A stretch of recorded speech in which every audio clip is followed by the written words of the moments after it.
नाज़रीन, बुलंदी शाह करीम में सिंधी अदबी शाख पारां सिंध जे नाले वारे अदीब मुहक़िक़ ऐं शाह लतीफ़ जे पारखो मरहूम डॉक्टर मोहम्मद इब्राहिम सिंधीअ जी यादि में मेड़ाको कोठायो वियो। उन हवाले सां वधीक तफ़सील ॾिसूं था बुलंदी शाह करीम मां SS न्यूज़ जे रिपोर्टर राजा करीम कलोड़े जी हिन रिपोर्ट में। नाज़रीन, सिंधी अदबी शाख बुलंदी शाह करीम जे बानी ऐं सिंध जे नाले वारे अदीब मुहक़िक़ शाह लतीफ़ जे पारखू ऐं सिंधी ॿोलीअ जे ॾाहे दानिश्वर मरहूम मोहम्मद डॉक्टर इब्राहिम सिंधी जी यादि में मुहबत जो मेड़ाको कोठायो वियो, जंहिंमें अदीबनि, शाइरनि ऐं सहाफ़ियुनि वॾे अंग में शिरकत कई। हवाले सां सम्झां थो मुंहिंजी नज़र में टनो मोहम्मद खान विलो बल्कि बुलंदी शाह करीम जी इंसाइक्लोपीडिया हो पोइ टनो मोहम्मद खान जूं सियासी समाजी इल्मी अदबी शख़्सियत हुजनि, टनो मोहम्मद खान जा क़दीम माग हुजनि, क़दीम आसार हुजनि।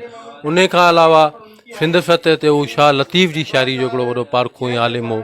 ऐं असां जहिड़ा नौजवान जॾहिं बि किथे मुंझंदा हुआसीं त साईं इब्राहिम सिंधी खां रहनुमाई वठंदा हुआसीं। शाह करीम में तमामु वॾी लाइब्रेरी क़ाइमु थियल आहे जंहिंमें जा हज़ारे माण्हू मुस्तफ़ीज़ थी रहिया आहिनि अॼु ॾींहं ताईं। अॼु सिंधी अदबी संगत शाख बुलंदी शाह करीम पारां साईं मोहम्मद इब्राहिम सिंधीअ जे हवाले सां तज़ियती मेड़ाको कोठायो वियो आहे। हिन मेड़ाके में सभिनी दोस्तनि जी इहा घुर आहे त टन मोहम्मद खान ज़िले में या बुलंदी शाह करीम जो जेको डिग्री कॉलेज आहे उन ते मोहम्मद इब्राहिम सिंधी जे नाले सां उनखे मनसूब कयो वञे। साईं इब्राहिम सिंधी जो सिंधी अदब में तमामु वॾो किरदारु आहे।